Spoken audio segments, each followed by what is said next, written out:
Good morning. Good morning. यहाँ का होता बालकनी में बस ऐसे।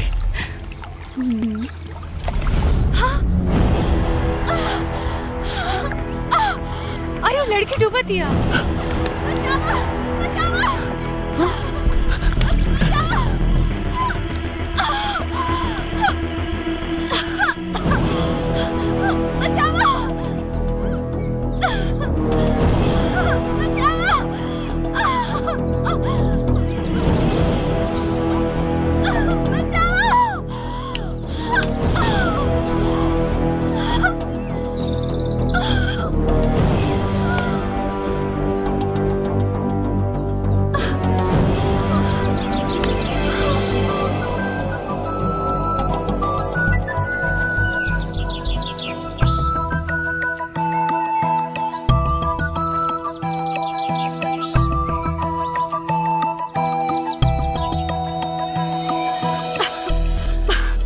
आप ठीक बाड़ू ना? हम ठीक बानी। थैंक यू के कोनो बात नहीं के। अनुराग, बाकी की बात चाय के टेबल पे कल जाए। चलो बाकी बात वही जे हुई।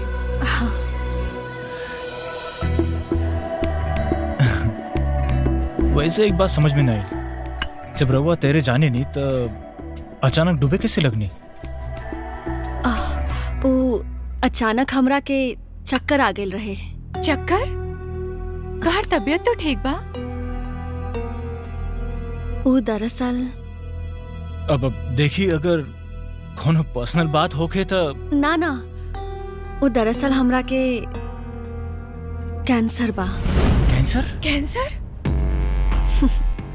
और डॉक्टर के हिसाब से तो हम बस 4 दिन के मेहमान बानी। अरे ना, रउआ हमार जान बचाऊनी यही से बताईनी। जिंदगी कैसे जियल जाला ओके तोहरा से सीखे के चाहे। जिंदगी में इतना परेशानी होखला के बाद भी कैसे मुस्कुरा लेवे लो। का करी दीदी, रोई भी तक कौना बात पर। हमारी दुनिया में केहो नहीं खे। एक कार एक्सीडेंट में हमार पूरा परिवार खत्म हो गई।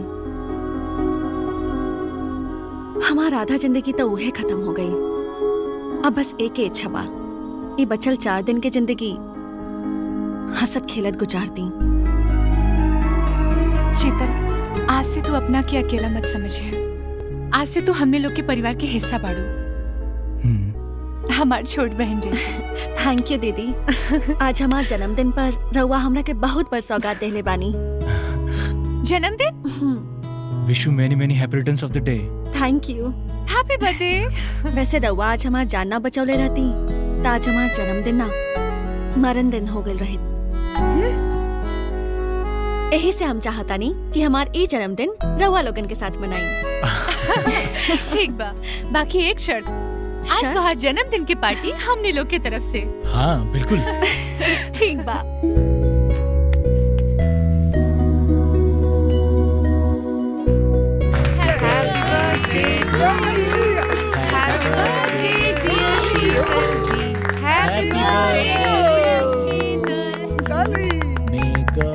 Bless you. Happy birthday to you. Kaiba?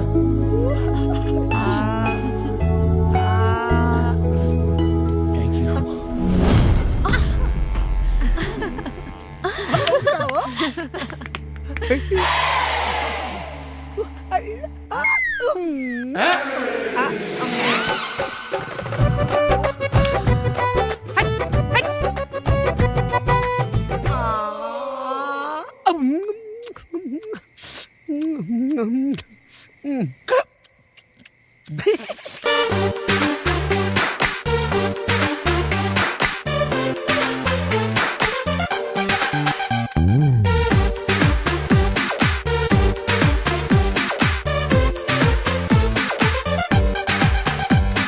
झुर झुर बह जब पूर्वा बयार, फर फर उड़े फराक तोहार। झुर झुर बह जब पूर्वा बयार, फर फर उड़े फराक तोहार। देखला पे लगे तो रूपवा का जब मनवा के मोहे तोहरा तन के सिंगार जब छुई ला बदनिया तोहार कहेला दिल आई लव यू कहेला दिल आई लव यू कहेला दिल आई लव यू कहेला दिल आई लव यू तोहरा के रोकी नाही पूर्वा बयार आव राजा झूम ला फराक हमार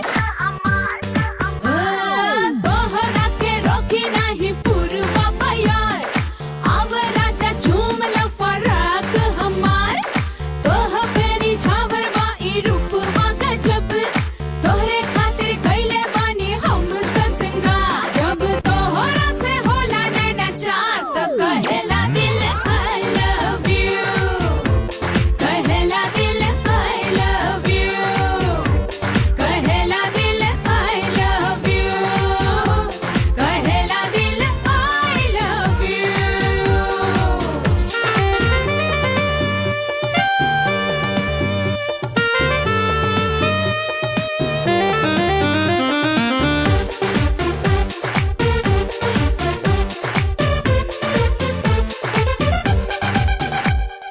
रूपवा के तोहरा पुकार मोर जवानी आई के जिंदगिया में कर द मेहरबानी रूपवा के तोहरा पुकार मोर जवानी आई के जिंदगिया में कर द मेहरबानी अंगना का तोहरा बहार बन के चाहतानी रहल हम तोहार बन के सात जन्म तू ही रह ए पिया मंगिया का हमरा सिंगार बन के जब तोहरा से होला नैना चार तो कहेला दिल I love you कहेला दिल I love you कहेला दिल I love you कहेला दिल I love you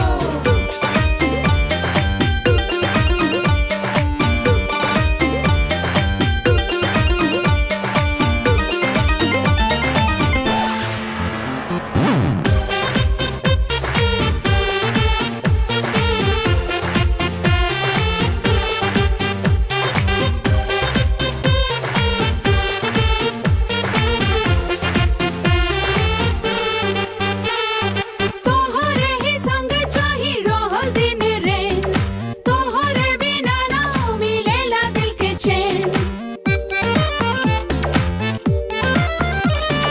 तोहरे ही संग चाही रहल दिन रे तोहरे बिना ना मिलेला दिल के चैन आई गइल पानी हम तोहरा करीब हम रस के बतावा खुश नसीब प्यार के खजाना बाटे अब हमरा पास तू बाड़ू संगे त हम नहीं की गरीब जब छुई ला बदनिया तोहार कहेला दिल आई लव यू कहेला दिल I love you कहेला दिल आई लव यू कहेला दिल I love you I love you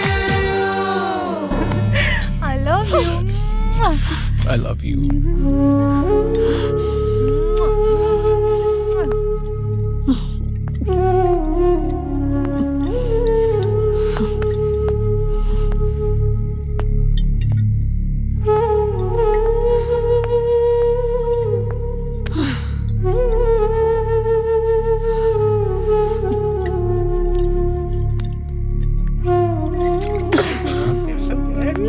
शीतल शीतल शीतल शीतल खबर मैडम जी अरे मैडम जी संभाले खुद के लगता तो ज्यादा नशा हो गया बा अनुराग इनकरा के रूम में छोड़ के आ जा फिर हम लोग खाना खाए जाए ठीक है उठावा शीतल आराम से शीतल अरे लगातार चढ़ा ले पानी चला आराम से ले जाइए चला संभाल के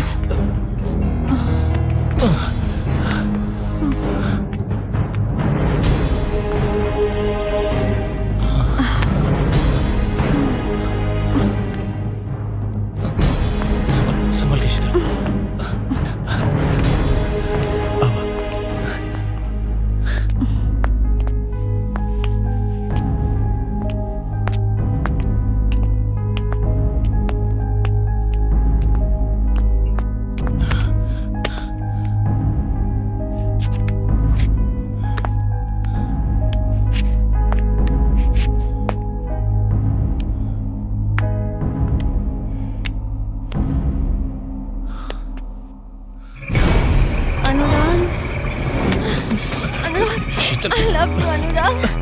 I love you. I love Sheetal. you, Anurag. ये क्या करता रहो शीतल?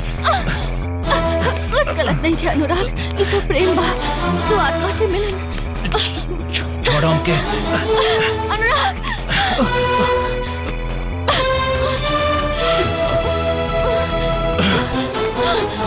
होश में आ शीतल. हमार सुखल होठ के प्यास बुझाता अनुराग. प्यास बुझाता. छोड़ो हमके. I love you, Anurag. बिना समय पड़ो शीतल. Anurag. Anurag. Anurag. I love you, Anurag. हमरा के ऐसे अधूरा छोड़ के मत जा अनुराग. अनुराग. तुम हमारी बात काम नहीं समझती कि हम शादीशुदा बानी और हम अपना पत्नी से बहुत प्यार करेंगे. हट. I love you.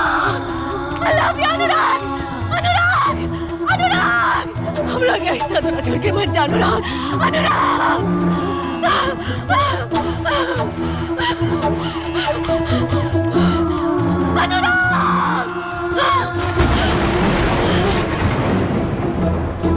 जब से चली आके good morning ma'am. Good morning साहब. बड़ा बदतमीज बड़ा तू लोग. Sorry sorry sorry sorry sorry sorry. Room के अंदर नॉक करके आवे के चाहिए ना. ओके. एक बात बतावा, यहाँ आसपास कोई घूमे फिरे लायक जगह बा? अरे साहब यहाँ आप जंगल में कहाँ घूमे लायक बा? एक नंबर पे चुप रहो.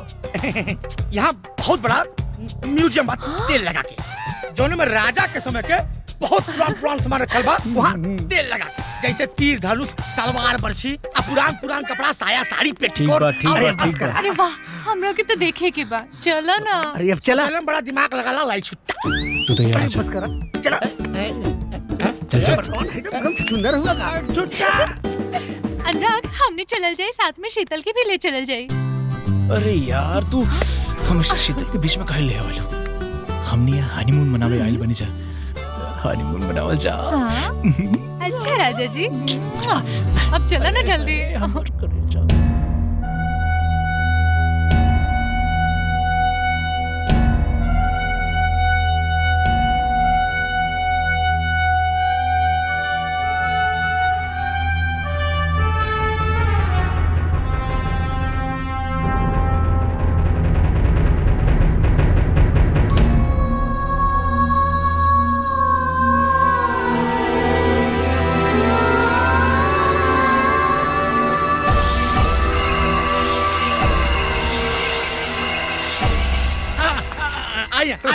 आई सर जी. आई साहब जी. आई आई मैडम जी देखी देखी. आई है राजा साहब के भाला.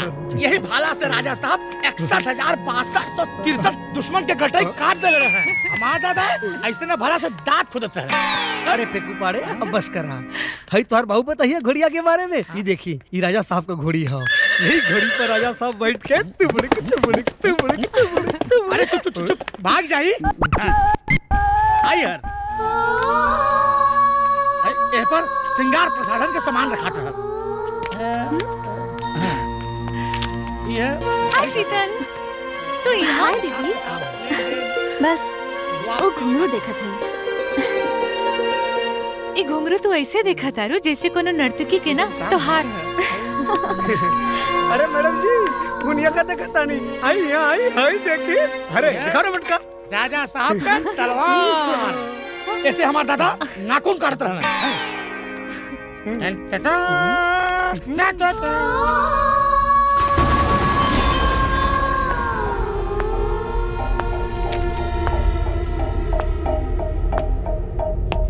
अनुराग, रात वाली बात खातिर आई एम सॉरी.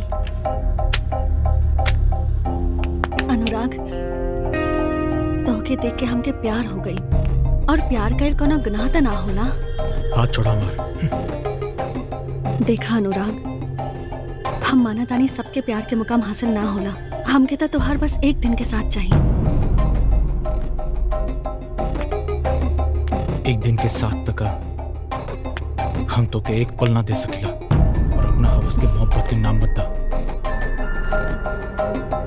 और एगो बात कान खोल के सुन लो हमार. आज से हमार तोहर रास्ता अलग अलग.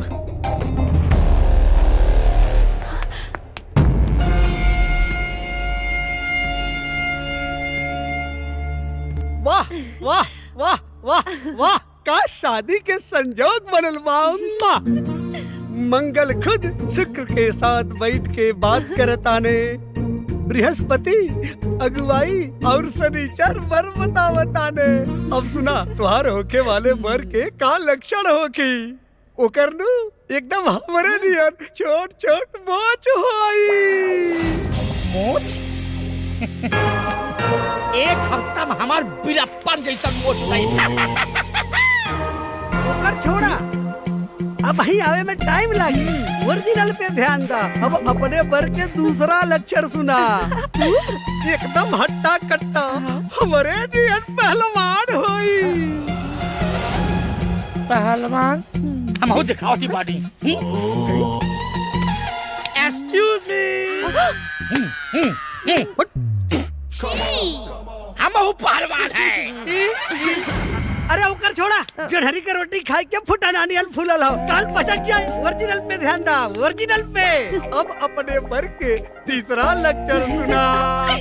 ओकर नु एकदम हमरे नियन छोट छोट बार होई। छोट छोट बार। अब का करी हो? फंस गईल। हमारो बार छोट छोट बार। अरे ये का हो गई? कहाँ तोर बार छोट छोट हो रे? हमार छोट छोट बार देखबे।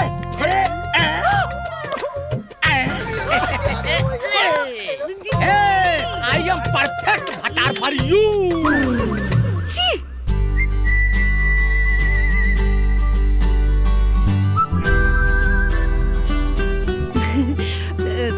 खाइए ना सर प्लीज। बताइए ना कैसा लगा। आइए ma'am, please have a seat. अरे शीतल, आओ ना हमने के साथ बैठा।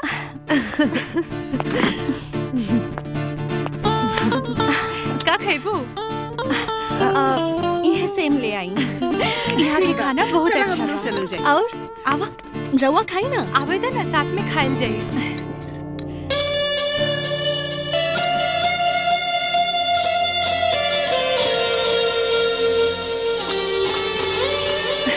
और सब कैसन चल रहा है? सब बढ़िया। का है? ले पानी पी, ले ना।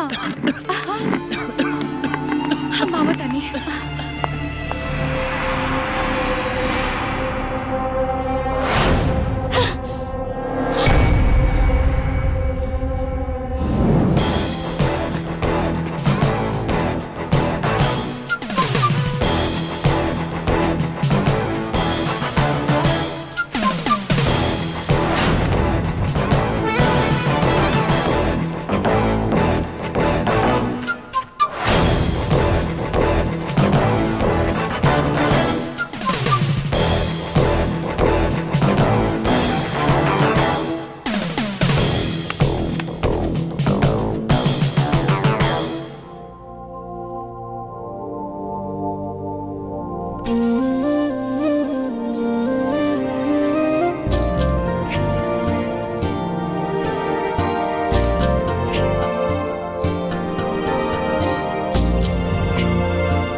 अनुराग, तू हमरा से इतना नफरत काहे करेला? नफरत? हम तो उससे मोहब्बत ही कब गई नहीं। तक कर ना अनुराग, कर ना। काहे नहीं खा करत? का हमारा आँख शराबी नहीं खे? का हमारा होठ गुलाबी नहीं खे? या हमारा जिस्म शराबी नहीं खे? कुदरत एगो औरत के जितना खूबसूरती देला, हमरा ओकरा से ज्यादा देले बा।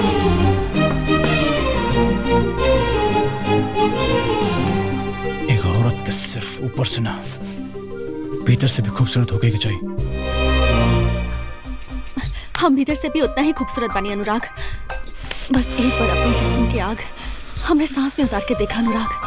हम मोम की तरह पिघल जाए अनुराग। अनुराग, यह तो और भीतर की खूबसूरती।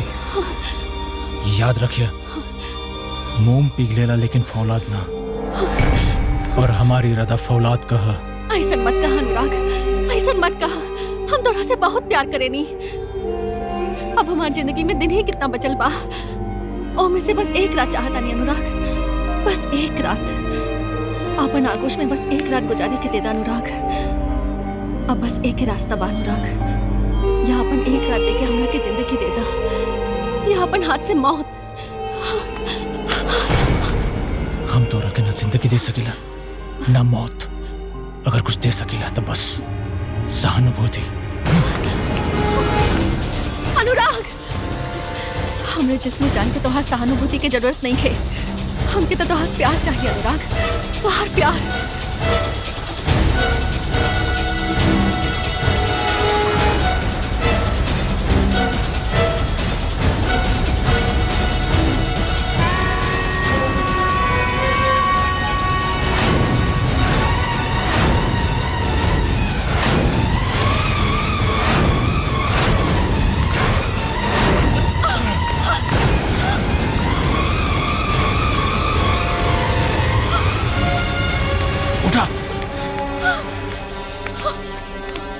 पागल हो गई बाड़ू का तू? हाँ, पागल हो गई बाड़ू।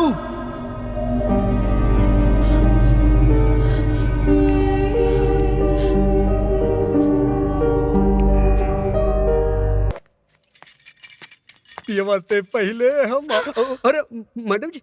नंदू जी मैडम। अनुराग के देखनी है का? नहीं मैडम, वैसे पुल साइड देखनी है का? अरे हम सब जगह देख लेने, वो दिखते नहीं कहाँ बाड़न। फिर तो मैडम यहाँ दुइये गो गेस्ट बाड़न, एक रउआ लोग, एक शीतल मैडम।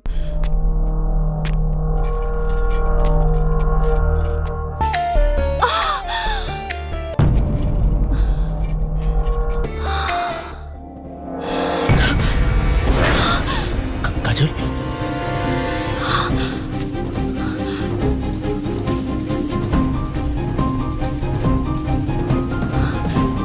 काजल, हम तो सब कुछ सच सच बताओ नहीं। का सच बताइबा? बताओ का सच बताइबा? हम जोन कुछ में देखनी का गलत बा? ई बिस्तर के सिलवट गलत बा? या तोहरे जिस्म से ओकरे परफ्यूम की खुशबू? बस हमरा की ई बात के दुख ना बा कि ई चरित्रहीन है। दुख तो बस ई बा कि तू कैसे चरित्रहीन हो गईला। बतावा। काजल, ना दीदी, एक औरत की इच्छा जब होकर मजबूरी बन जाना था। बस काजल, अपना हवस की मजबूरी के नाम मत दे। जाने तारे, जब एक औरत गैर मर्द के साथ संबंध बनावेले तो लोग ओकरा के का कहेले? बेशक कहेले,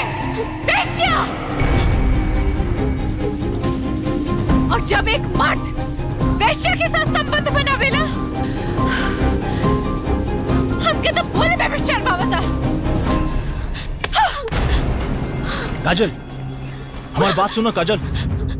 दीदी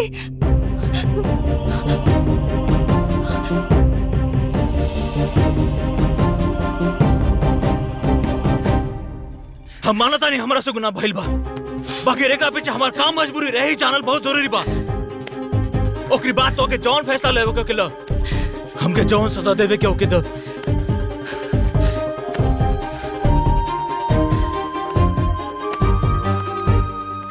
कई दिन से शीतल हमरा ऊपर डोरा डाले की कोशिश करते रहे। इससे पहले कितनी बार हमरा से शारीरिक संबंध बनावे की कोशिश कैलस,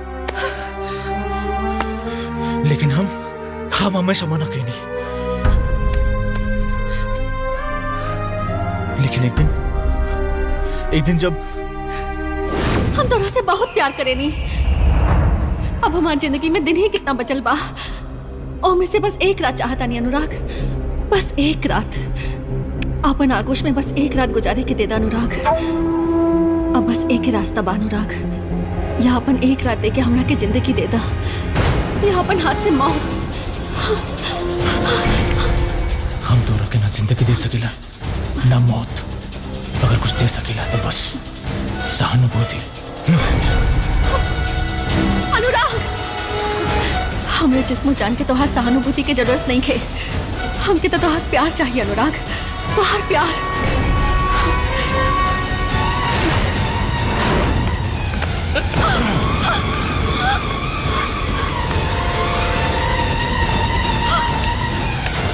उठा, पागल हो गई बाड़ू का तू? हाँ, पागल हो गई बाड़ू?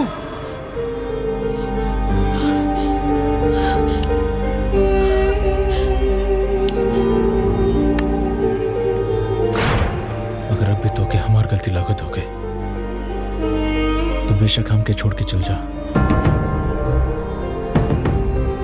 अनुराग, एक औरत अपन सब कुछ बांट सकेले, बाकी पति ना। और हम तोहरे से बहुत प्यार करेले, बहुत प्यार। और शीतल बहुत शातिर लड़की बिया, हमरा से हमार प्यार, हमार पति छीने की कोशिश कैले बिया। हम ओकरा के माफ ना करब, कबो माफ ना करब।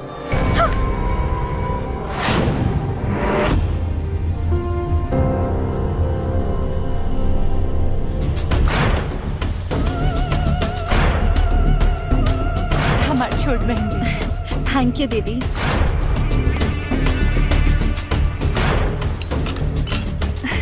और सब कैसन चल रहा है?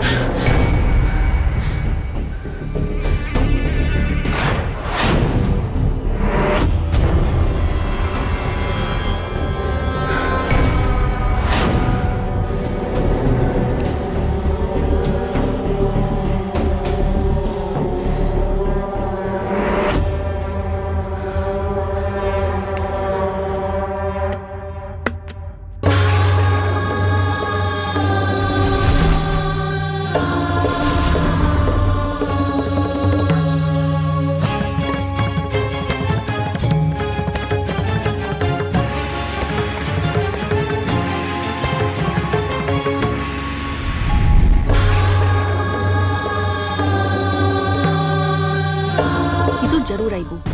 बस बेर बेर दीदी बोल के अब हमरा से नाता जोड़े की कोशिश मत कर। हम तोहरा के अपना परिवार के हिस्सा समझनी, तोहरे दुख दर्द में भागीदार बननी, और तू होकर ई सिला दिहलू। हिस्सा सिर्फ समझ लो दीदी, देहलू ना। और हिस्सा हम तो से ना, तू हमरा से छीनले बाड़ू। अनुराग और हमार तो जन्म जन्म के नाता बा, जन्म जन्म के प्यार बा। और तो सही कहलू कि हम एगो शातिर लड़की है। और अब तू देखा कि हम अपन प्यार, अपन अनुराग के तोरा से छीन के रहब। बच्चलन औरत, तोर जिस्म भी गंदा और तोर नियत भी। तू को सोचे तारे एक अनैतिक संबंध बना के तू ओकरा के जन्म जन्म के प्यार कहबे? हम तोर जन्म जन्म के प्यार अब ही यही जन्म में खत्म कर दे।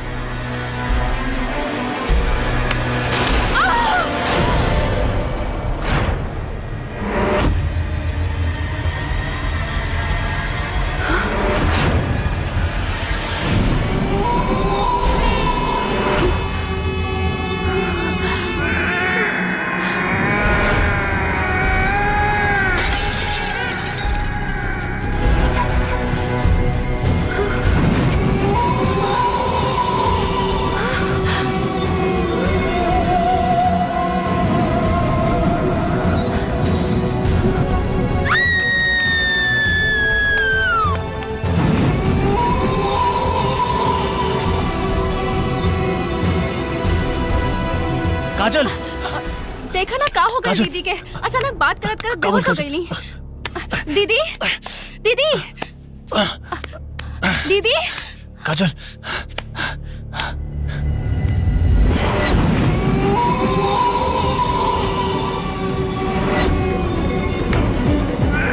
हम ये तो चाहत रहनी कि राजवीर एक बेर हमरा से संबंध बनावे।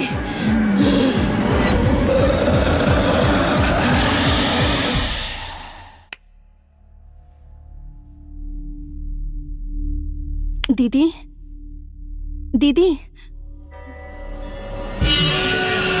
दीदी चाय पी ली। अनुराग अनुराग हमरा के बचा लो। काबल काजल तू हमरा के चाय की जगह जहर काहे नहीं के पिला देत? अनुराग एकरा के हमरा कमरे से बाहर निकाला। अनुराग अनुराग ये औरत ने चुड़ैल है। शांत हो जा काजल शांत हो जा। तुहार तबीयत ठीक नहीं है तू आराम करा। वो रात के बाद के लेकर अगर तू शीतल के बुरा भला कबू तो ठीक नहीं है। अरे वो रात भर जाग के तुहार ख्याल रख ले बाड़ी। अनुराग तू समझा काहे नहीं कर? ये चुड़ैल है।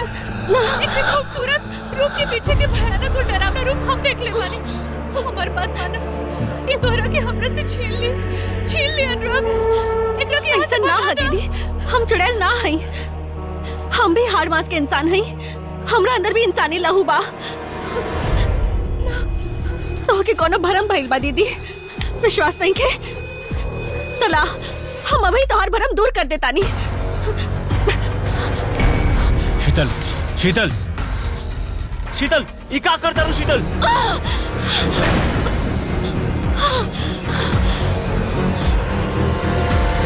अब कहा दीदी का भी तो के हमरा अंदर चुड़ैल दिखा था। एमे भी तोर कोनो माया हो। अनुराग हमार बात मानो। एकरा के बाहर निकाले है जैसे तो हम से दूर काहे नहीं के चल जा।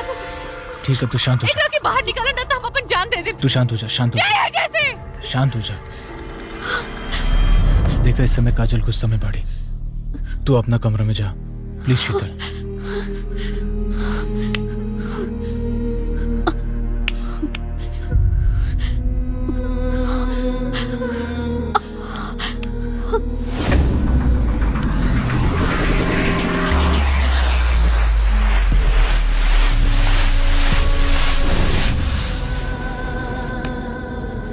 शांत हो जा।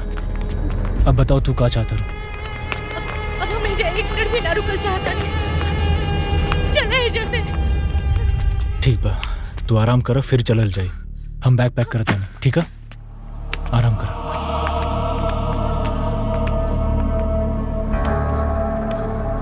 सब ठीक हो जाए आराम कर।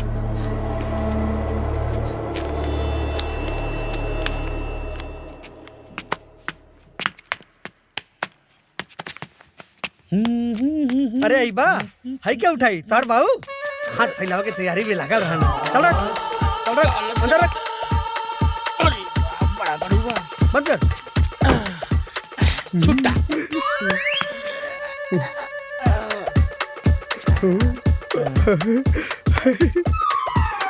Thank you. रह दे। अरे बस सर आधा दिया। हर चीज माथा मेरे रूम माथा मंग में। बाद में समझ ली जाई। चल मैडम मैडम छुट्टा। आदत है भिखारी के भीख मांगे की। ये अचानक गाड़ी क्यों खड़ी है? तू बैठ हम देखते हैं। अभी आए।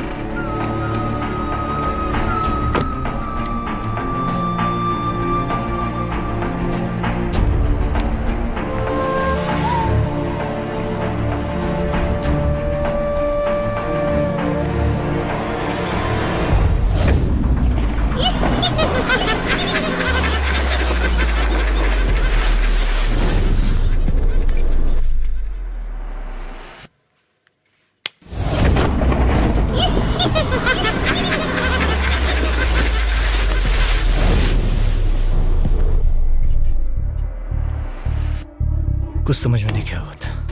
अब का हुई? मैकेनिक के दिखावे के पड़े। ठीक बात। कावल साहब लगा कुछ खराबी आ गइल बा। कोनो मैकेनिक के नंबर बा तोरा लगे? अरे मालिक मैकेनिक की बात करते हैं, मोची से लेके मंत्री तक के नंबर धैले बात। अरे। मोदी जी के फोन लगाई। कोनो मैकेनिक के नंबर बा तोरा लगे? चंदू ऐसा कर की परसा मिस्त्री के फोन लगाओ। हाँ, रुका बुलाओ के मनी छुट्टा धैले रह जा। हेलो अरे लगे तो दा रुका। हाँ परसा, अरे कहाँ बड़े मर्दे? हाँ अच्छा, तनी होटल आ जाते, एगो साहब के गाड़ी खराब हो गई बा। अरे बाप रे, काबल मेरे भगल का कर। हाँ हाँ रुका। कितना दिन लग जाई पारस? अच्छा अच्छा ठीक बा ठीक बा। का भइल? अच्छा साहब, मैकेनिक आवे खातिर तैयार बा, लेकिन जौन बाढ़ आयल रहल उमे पुलिया सुलिया कुल टूट गइल बा, तो कहता 3-4 दिन लग जाई बने में। तो रुक जा। अच्छा ठीक बा, तू लोग सामान ले चला। जो सामान निकाल। आवा आवा जो जरूर आवा। जो लगा के साहब मत बना, अकेला उठाई। चला आवा।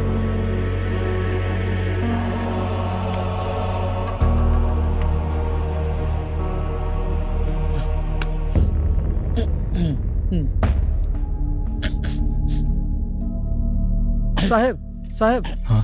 समनिया कहाँ रखी? वो रख दे। साहब छुट्टा। अरे यार ये फिर शुरू हो गई लन। देखा तो देखे साहब टेंशन नहीं मन। चला चलता कहे ना साहब छुट्टा। काजल तू टेंशन मत ले। जैसे ही अपन गाड़ी ठीक हो जाए हमने के यहाँ से चल दिया जाए। तू डरा मत बस। अनुराग, हम कोनो और बात से ना, बस तोहरा के खोवे से डरेली। तोहरा बिना हम ना जी पाए। तोहर हमार साथ ई जन्म तक ना, अगला 7 जन्म तक रही।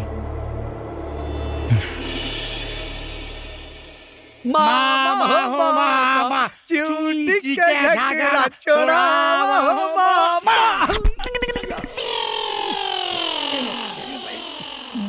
का हो चमेली, का करता रू? रतौंदी भइल बा। ना लौकत नहीं खे, तरबूज के जूस गारतानी। कौन बूझ के? तरबूज के। हम जल्दी की अच्छा ये चमेली, तू सबका जूस गार देवेलू? हाँ, मौसम्बी के, अनार के, सेब के, सब कर। अच्छा गन्ना के भी गार देवेलू? नहीं, हमार मिक्सर छोट बा, उमे गन्ना का कैसे गराई? गन्ना का गारे खातिर बड़का कोलू चाहिए, बुझाइल? हाँ हमके तो बुझा गई। ए चंदू, का हो चंदू? तू के तो ओकरस गारे बने तो जा बड़का कोल्हू खोज के लावा।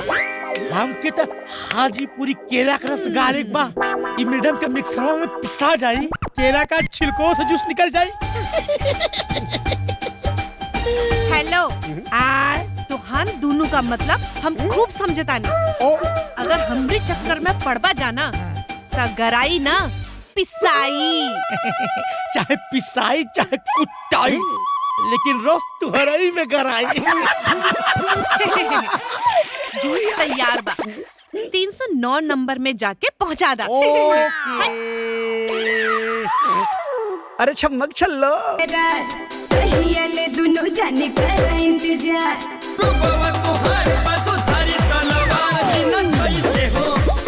हाई हिली वाला देखा सैंडल हमार दिन छीते हो।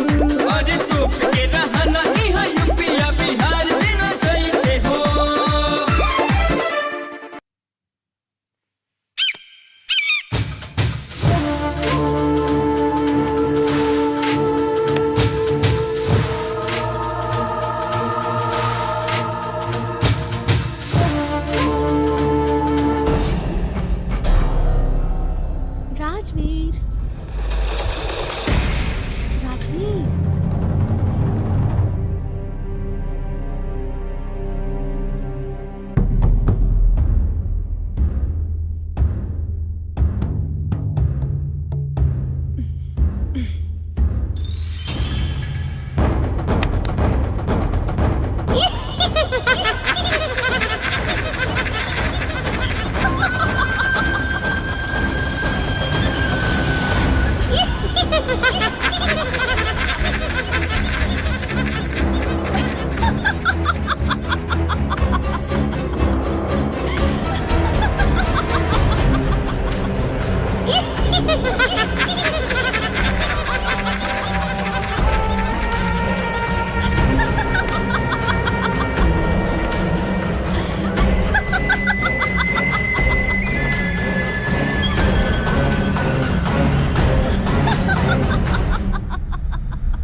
करत तारा अनुराग?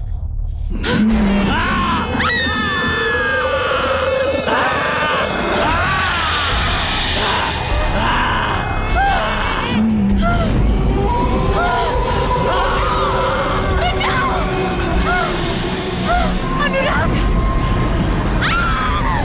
बचाओ! बचाओ!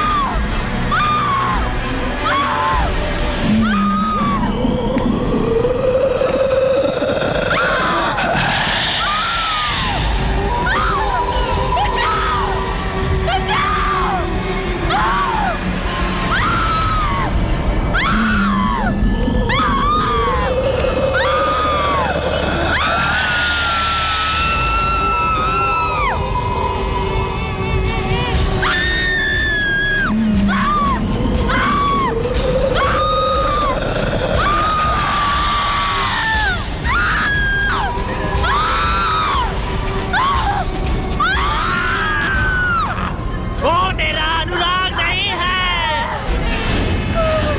वो मेरा राजवीर है, राजा राजवीर। समझ में आया रानी कौशाम्बी? ये शीतल हमरा अनुराग के छोड़ दो। आखिर हमने लोग तो हर का बिगड़ने मानी, काहे पीछे पड़े बाड़ू? और ये कैसे राजन कैसे रानी? हमरा कुछ समझ में नहीं किया आवा शीतल। शीतल नहीं, कादम्बरी हूँ मैं, कादम्बरी। कादम्बरी? हाँ, कादम्बरी, तेरे राजमहल की नृत्यांगना। कादम्बरी हूँ मैं, कादम्बरी, कादम्बरी हूँ मैं, कादम्बरी। दादिदा कतधा दिंदा दिंदा दिने कताक दिने कता दिने तक दिने दिन दादर कृत दादर कृत दादर दादर रुधा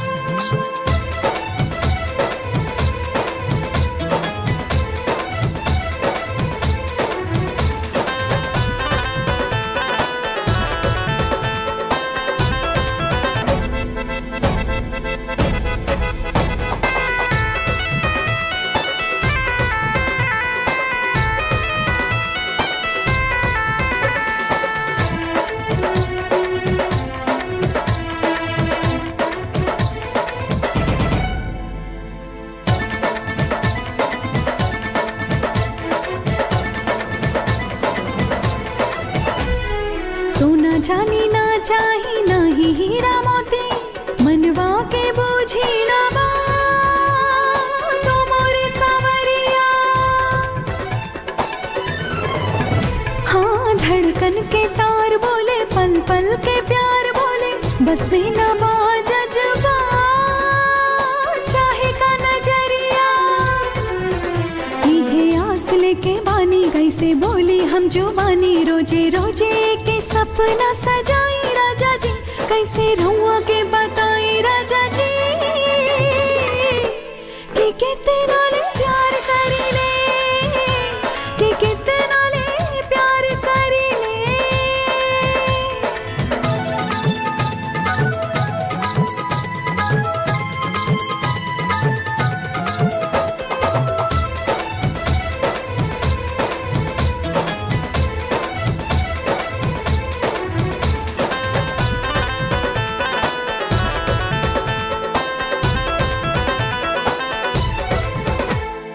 पानी बीचे राही जैसे मछरी पियासल, मुहे मोरा भाईल बहाल, ओ मोरे सवरिया। हाय हियरा के पीर रम्मा कहियो न जननी, गिन गिन के बीतल सा भावे ना जोरिया। मन के मधुबनता महका दी, लागल ललसा मोर पुरा दी, झूठे वादा के मन बहलाई राजा जी, कैसे रहुआ के बताई राजा जी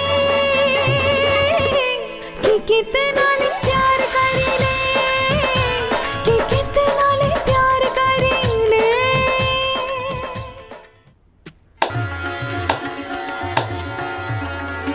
वाह कादम्बरी वाह, तुम्हारे नृत्य में जो नशा है उसके आगे मदिरा से भरी 100 सुराई का नशा भी कम पड़ जाए। आज तुम्हारा यह मनमोहक रूप मदहोश कर देने वाला था। नृत्य देखकर हम बहुत प्रसन्न हुए।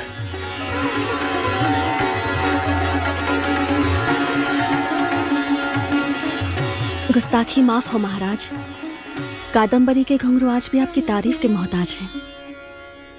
इन्हें हीरे मोती की मालाओं से मत तोलिए।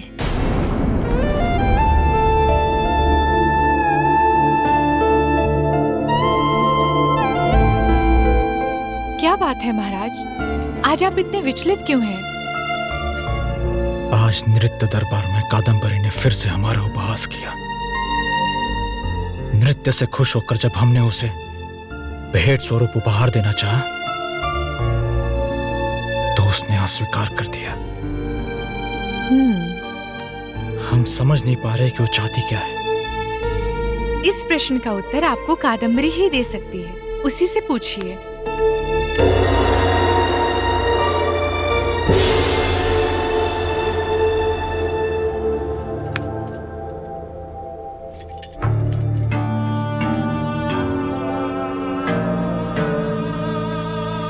आइए राजा साहब आइए। हमें और हमारे घुंघरुओं को आप ही का इंतजार था। आज हम यहाँ तुम्हारे घुंघरुओं की आवाज सुनने नहीं आए कादम्बरी।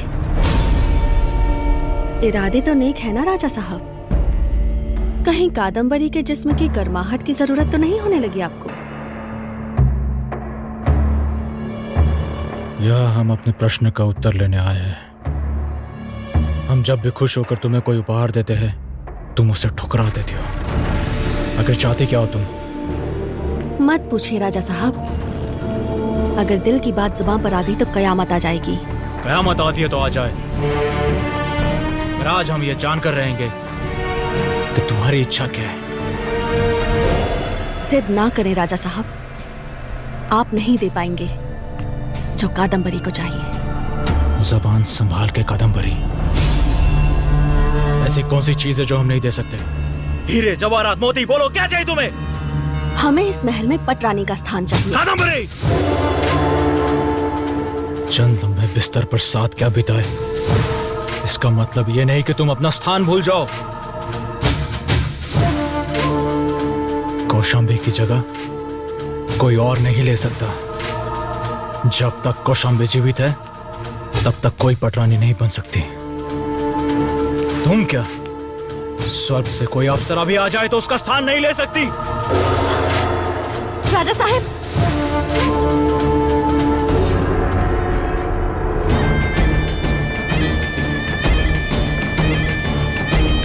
पटरानी का स्थान तो हम लेकर ही रहेंगे, चाहे उसके लिए हमें रानी को शंबी की जान ही क्यों ना लेनी पड़े।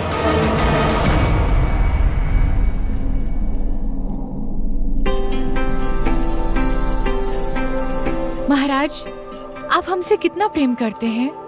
आज अचानक ऐसा प्रश्न? ये हमारे प्रश्नों का उत्तर नहीं हुआ? अपने प्राणों से भी ज्यादा। तब आप हमें एक वचन दीजिए कि आप हमारी बात मानेंगे। अगर आपको जरा सा भी संदेह है कि आपकी जिंदगी में हमारा स्थान उचित नहीं अनुचित है तो हम स्वयं पद छोड़ देंगे। कौशाम्बी, जब आपको सब कुछ पता ही चल गया है तो हमारा उत्तर भी पता चल गया होगा। किसने हमसे क्या मांगा इससे कोई फर्क नहीं पड़ता। आपके सभी प्रश्नों का उत्तर यह है कि आपका स्थान कोई और नहीं ले सकता। महाराज, हम आपके निर्णय का पूर्ण सम्मान करते हैं और आपकी रानी को आप पर पूर्ण विश्वास है।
देखा है। पटरानी बनके तुम हमारी समानता करना चाहती हो?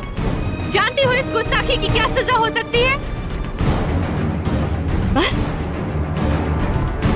दिखा दी ना अपनी ताकत। डरती हैं आप हमसे, हिम्मत नहीं है आप में हमारा सामना करने की। मैं पूछती हूँ आपसे, क्या खास है आप में जो मुझ में नहीं है? क्यों नहीं बन सकती हूँ मैं पटरानी? क्या कमी है मुझ में? जानना चाहती है तो सुन, एक रानी का काम सिर्फ राजा का मनोरंजन करना नहीं है। उसके राज्य पर कोई विपत्ति आए तो हाथों की चूड़ियां उतारकर तलवार चलाना भी आना चाहिए। है तुझ में ये काबिलियत? हाँ है। तो आजा मैदान में, दिखा अपनी काबिलियत। हम तुझे वचन देते हैं, अगर तू तलवारबाजी में हमसे जीत गई तो हम स्वयं अपना ताज तेरे सर पे रख देंगे। हम स्वयं अपना सिंहासन तुझे सौंप देंगे। मंजूर है तो बोल। रानी साहिबा, तलवार हाथ में देकर तो देखिए, तब पता चल जाएगा कि मैं सिर्फ घुंघरू की ताल ही नहीं, तलवार और ढाल भी बजाना जानती हूँ।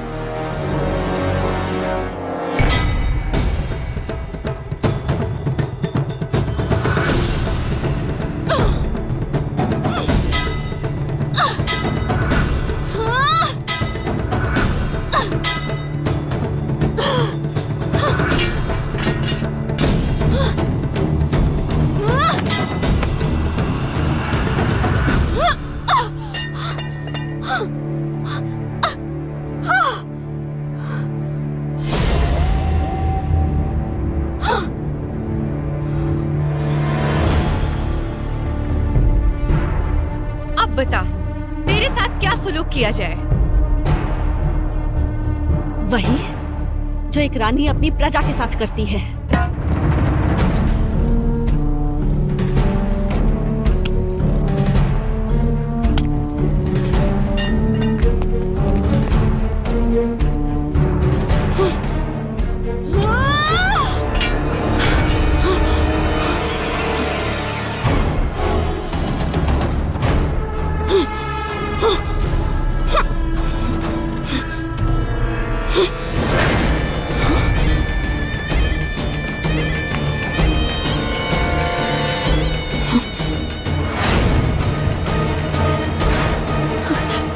राजा साहब,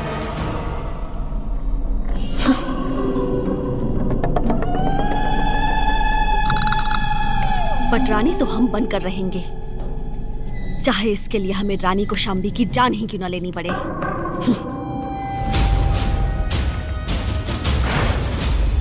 उस दिन तुम्हारे कक्ष से बाहर निकलने के बाद हमने तुम्हारी बात सुन ली थी। हमें लगा था निस्वार्थ प्रेम की गंगा बहती है इन घुंघरुओं से। यही है वो प्रेम, यही है वो प्रेम का राग। प्रेम में लोग अपनी जान देते हैं, किसी की जान लेते नहीं। ये प्रेम प्रेम नहीं, लालच है, लालच। और इसी लालच में तुमने हमारे रानी की जान लेने की कोशिश की है, जो एक घिनौना अपराध है। और यह अपराध राजद्रोह कहलाता है। सैनिकों, ले जाओ उसे। और नर्तकी का परिधान पहना कर लेकर आओ। आज हम इसे जिंदा चुनवा देंगे।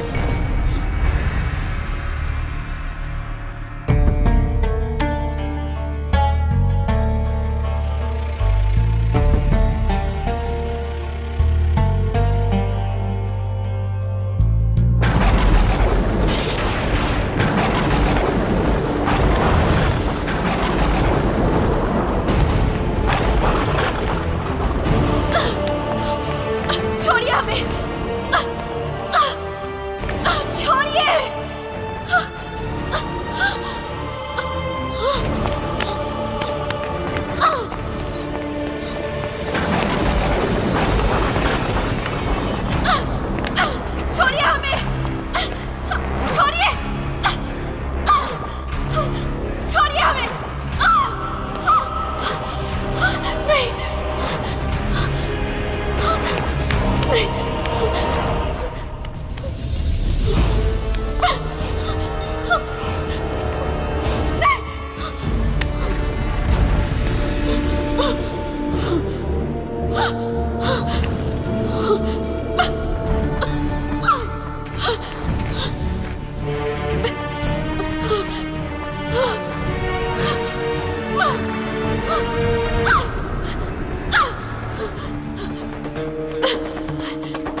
राजा साहब, आप इन जंजीरों से मेरे जिस्म को इन दीवारों में तो दफना सकते हो, लेकिन मेरी आत्मा को नहीं। रानी साहिबा, मैं मर के भी नहीं मरूंगी। मैं फिर वापस आऊंगी, मैं फिर वापस आऊंगी, फिर वापस आऊंगी, मैं फिर वापस आऊंगी, फिर वापस आऊंगी, मैं फिर वापस आऊंगी, मैं फिर वापस आऊंगी, मैं फिर वापस आऊंगी, फिर वापस आऊंगी, फिर वापस आऊंगी। मैंने अपना वादा निभाया। देख, लौट कर आई हूँ मैं। मेरा शरीर मरा है, लेकिन आत्मा नहीं। राजा राजवीर से मेरा मिलन होगा, जरूर होगा मिलन, होगा दोबारा मिलन। मैं चाहूँ तो तुझे अब भी मार दूँ, लेकिन मैं तुझे नहीं मारूंगी, ताकि राजवीर को तू मेरा होता हुआ देखे और तड़प तड़प के मरे। वो होगी तेरी असली मौत, वही होगी तेरी असली मौत। देख कौशाम्बी देख, तू मुझे मारकर भी नहीं मार पाई रे, लेकिन मैं तुझे जिंदा रखकर मरने जैसा कर दूंगी। तू जीत कर भी हार गई कौशाम्बी, तू जीत कर भी हार गई और मैं हार कर भी जीत गई।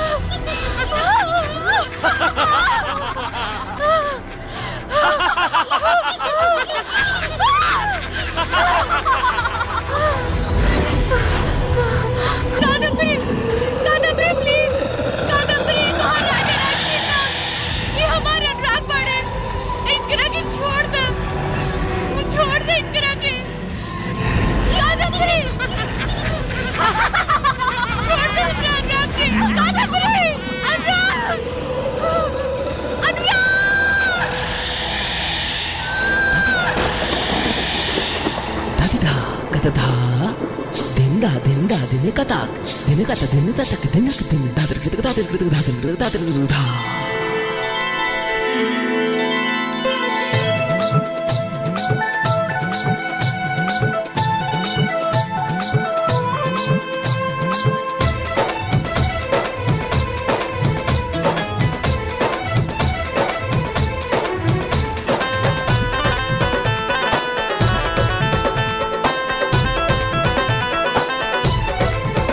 कैसे रहुआ के बताई राजा जी कि कितना ले प्यार करी ले। रहुए खातिर मुस्कुराई राजा जी, ईसोर हसिंगार करी ले।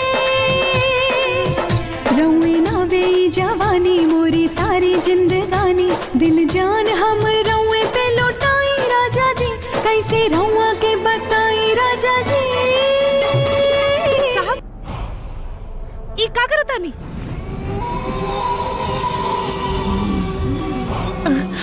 आदमी होके औरत की तरह नाचता नहीं। अरे ये म्यूजियम के घुंघरू बा, दे दी हमरा के।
नहीं मालिक मालिक ये क्या करती मालिक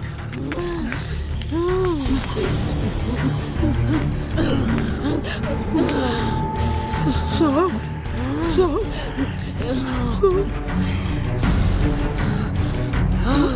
मालिक मालिक मालिक मालिक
नंदू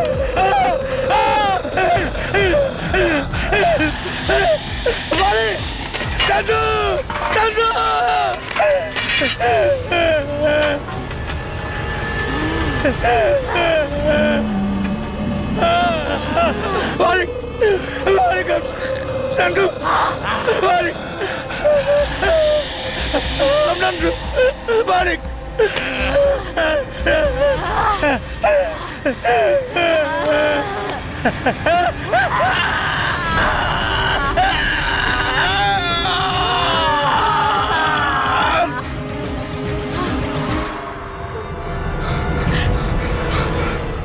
अरे मैडम जी ये राहुल हालत कैसे हो गई हमारा लागत बा साहब के ऊपर भी कौनो भूत प्रेत के साया हो गइल बा चमेलिया के म्यूजियम में मुआ के ओकर खून पिए ताने वो शीतल औरत ना वो एगो डायन बिया वो हमरा अनुराग के भीतर समा गेल बिया वो है सब करतिया। अरे मैडम जी हम सब समझ गए नहीं चंदू के ऊपर भी अटैक कर दिले बाड़न साहब अब नीचे जाए खतरा से खाली नहीं खे मैडम जी नहीं हम नीचे जाए नहीं मैडम जी हम अपना अनुराग के बचाए जल्दी अरे चलो नहीं मैडम जी रुके रुके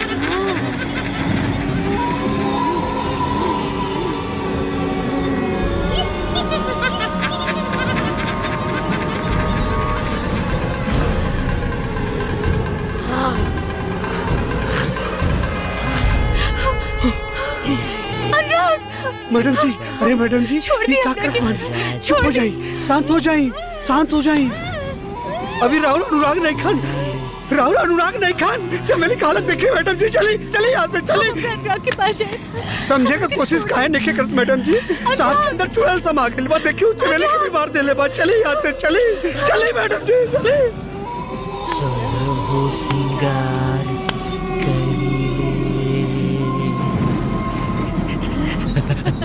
आई मैडम छोड़ जी दिया हमरा के जाए दी हमरा के जाए अरे रुकी मैडम जी रुकी अरे होश मत कोई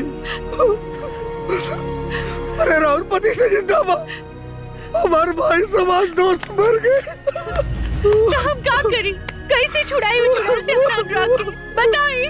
देखिए मैडम जी कोनो बीमारी नहीं के कि डॉक्टर ठीक कर दे बाकी कोनो ओझा सूखा ही ठीक कर सकेला हमें को तांत्रिक के जाना चाहिए वो कोनो उपाय जरूर बताइए रहुआ हमारे साथ चली मैडम जी चली चली मैडम जी ओम काल भैरवाय नमः प्रणाम बाबा जी ओम अष्टाधाराय नमः वाह बाबा ओम भैरवाय नमः। बाबा मदद करी बाबा। ओम लाट भैरवाय नमः। बाबा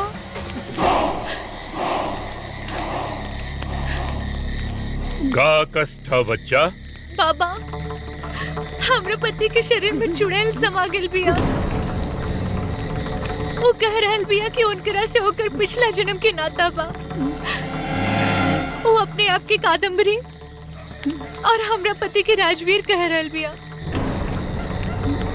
वो हमरा पति के बहुत कष्ट दे रहल बिया बाबा।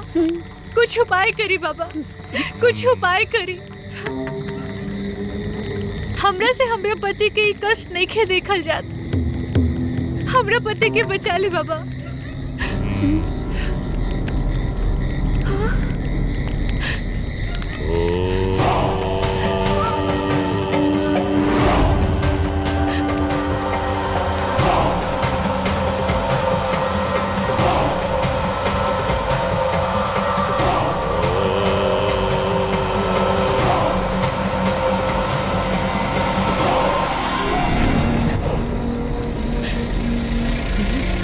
समझ गई। वो चुड़ैल का अस्थि वो महल के तहखाना के दीवार के पीछे तू लोगन के वो महल के तहखाना के दीवार से ओकर अस्थि निकाल के जलावे के पड़ी। यही से वो चुड़ैल की आत्मा के मुक्ति मिली। लेकिन बाबा एक समस्या बा।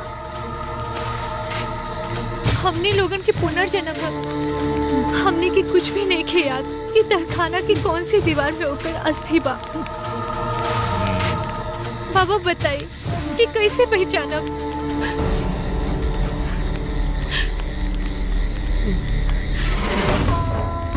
नींबू ले जा। ये कोनो साधारण नींबू ना, तंत्र विद्या से जागृत कैल गैल नींबू बा। ये नींबू ले जाके तहखाना के हर दीवार के पास घूमिया। जौन दीवार के पास जाके नींबू लाल हो जाए बस समझ लिया कि वह दीवार के पीछे वो चुड़ैल का अस्थि बा। ला ठीक है बाबा। बाबा एक और परेशानी है। हम अपना पति के कष्ट में नहीं खे देख सकता नहीं। कुछ उपाय करी। हमरा पति के शरीर से वो चुड़ैल के निकाल दी बाबा। निकाल दी। सबसे पहले तू दोनों जने भी एक एक ताबीज पहन और एक ताबीज तू अपने पति के पहना दी। ये ताबीज पहनाते ही वो चुड़ैल तोरा पति के शरीर से बाहर आ जाए। ठीक है बाबा। पर ये ताबीज तू अपने पति के कैसे पहनेबू ये तोहरे विवेक में बा।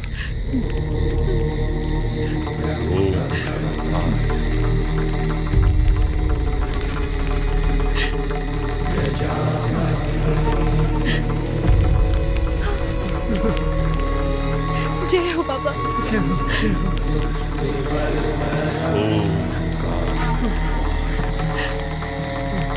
जय हो बाबा।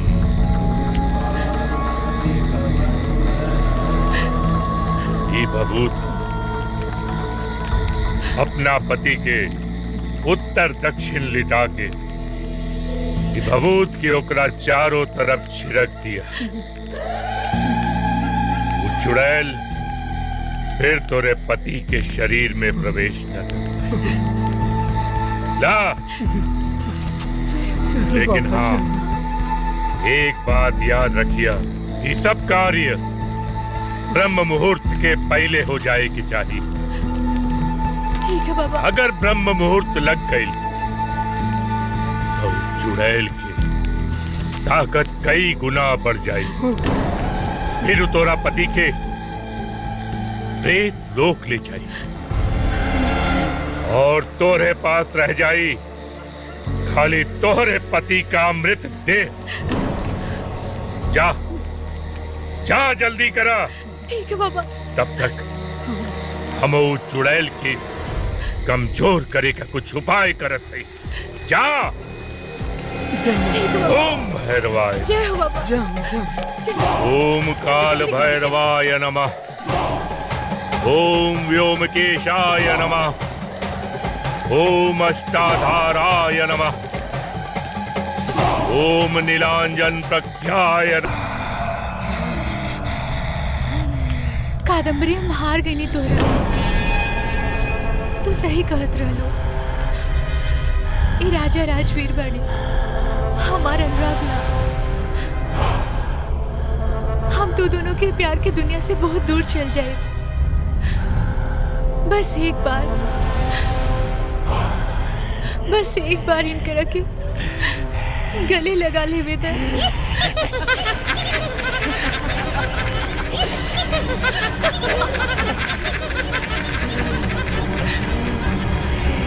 आखिर हार गई ना तू मुझसे रानी को शाम्बी।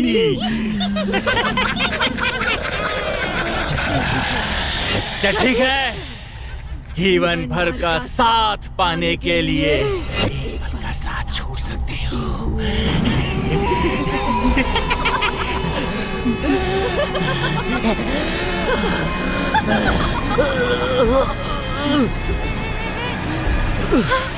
अनुराग, अनुराग, अनुराग।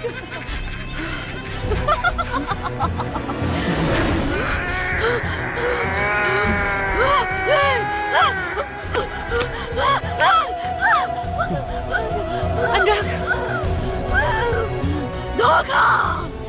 धोखा दिया तूने मुझे। दावीर से तूने बांध दिया है मेरे राजवीर को। मैं प्रवेश नहीं कर पा रही हूँ। मैं प्रवेश नहीं चुप कर डाल। तू क्या समझ ले, एक मामूली चुड़ैल होकर के एक सुहागन से जीत जाइबे ना।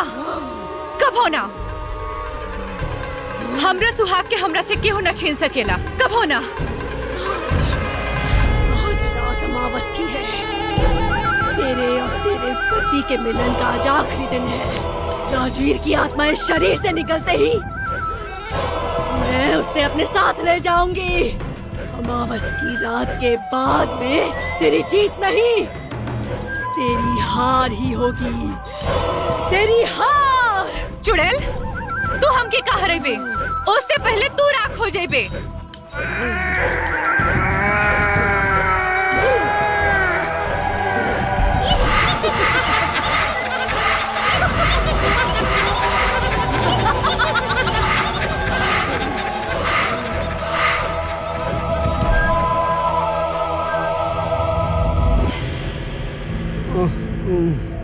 आई मैडम जी, आई लेके।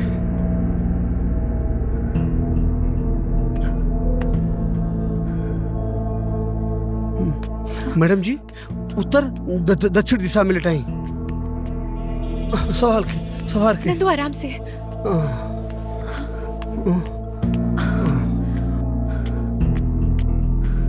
मैडम जी, अभी भभूति ले ही तांत्रिक बाबा की। आप फटाफट छिड़क दी चारों तरफ।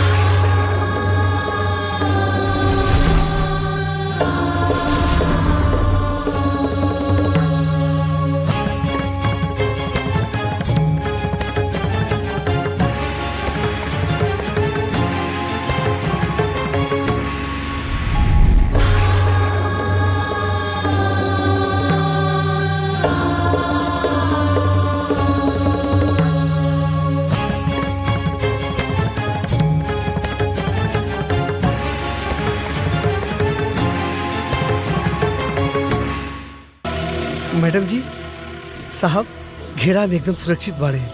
बाकी तांत्रिक बाबा के बात याद बानू, ब्रह्म मुहूर्त से पहले वो चुड़ैल की अस्थि निकाल के जरावे के पड़ी। चलिए, समय बहुत कम बा। चलिए मैडम जी।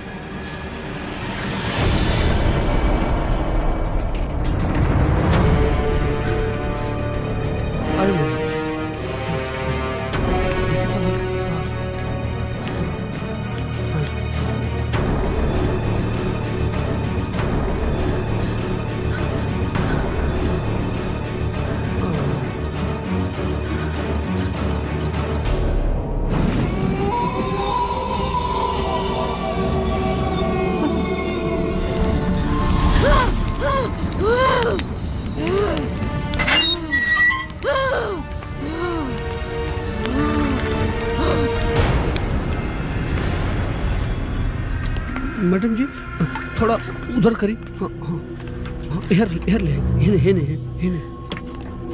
पता नहीं कौन सी दीवार बा, कुछ समझ में नहीं क्या बात बा। हे भगवान स्वामी, थोड़ा सा उधर करी, वो दीवार की ओरी देखिए मैडम जी, आगे बढ़ी आगे बढ़ी। हाँ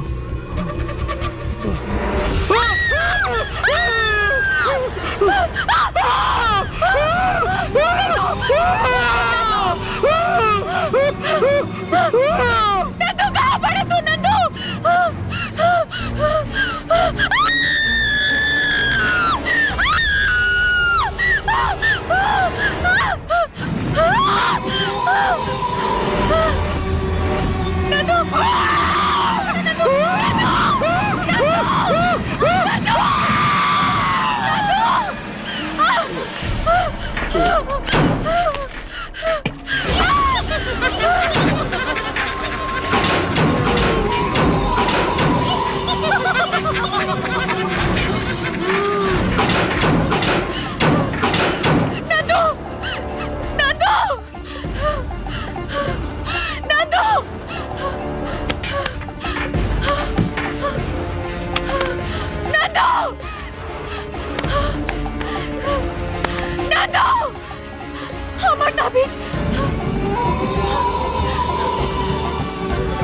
हमार ताबीज कहाँ गई?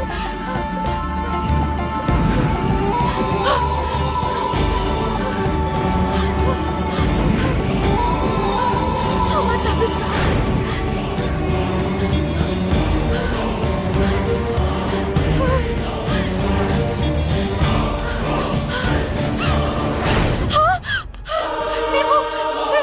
नींबू की रंग बदला था, मतलब वो कादम्बरी की अस्थि यही जी दीवार में बा।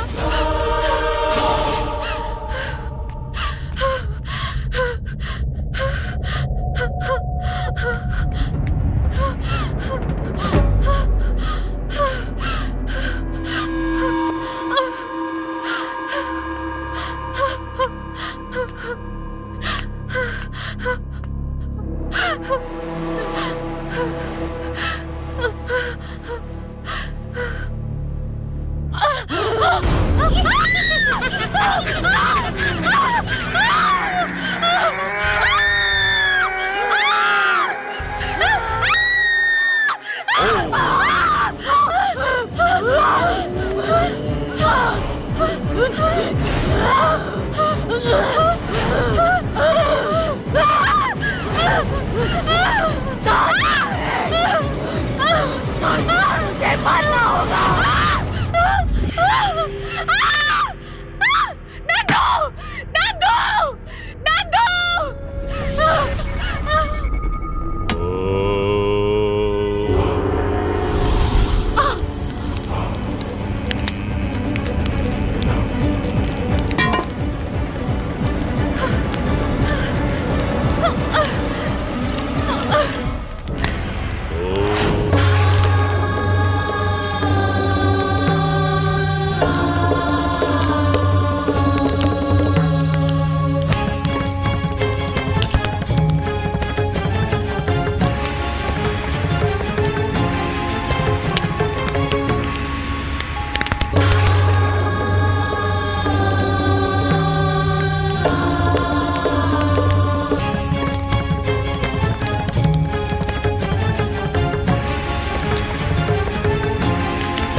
कन्या, कन्या,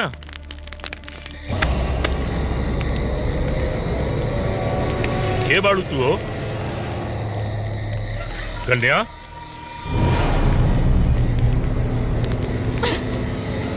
अरे अरे का करताड़ू, का करताड़ू? हटा हटा हटा।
केरोसिन के डब्बा कहाँ गया?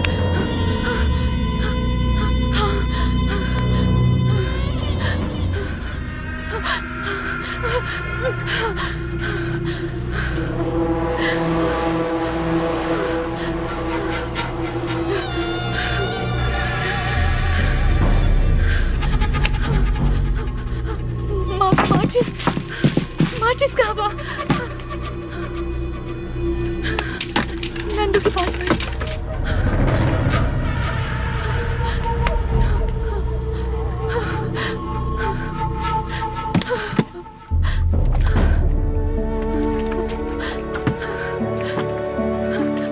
नंदू नंदू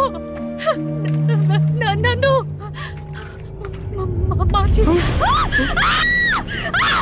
जी वो चुड़ैल के अस्थि जरा के अपन सुहाग के वो चुड़ैल से बचा ले। नंदू नंदू उठो नंदू नंदू।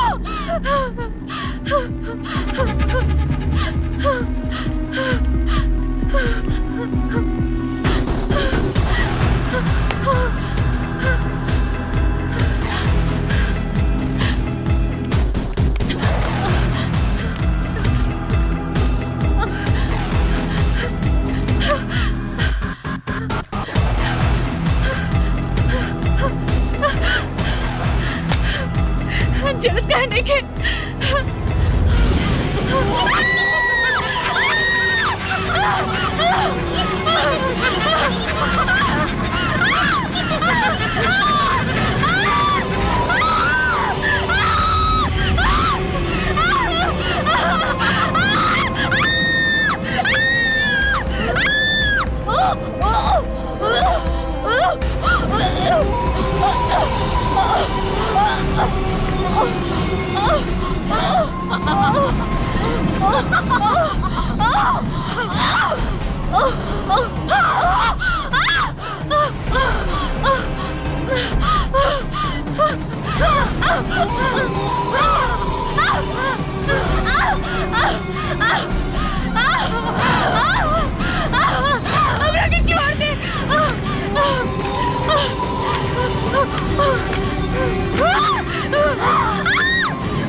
क्या सोच रही थी कि तुझे बचा लेगा?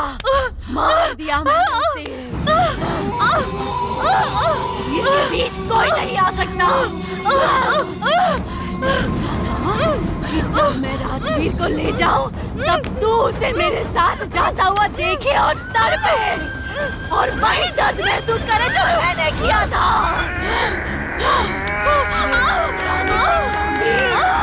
तुझे मरना होगा।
आपन अंत देख।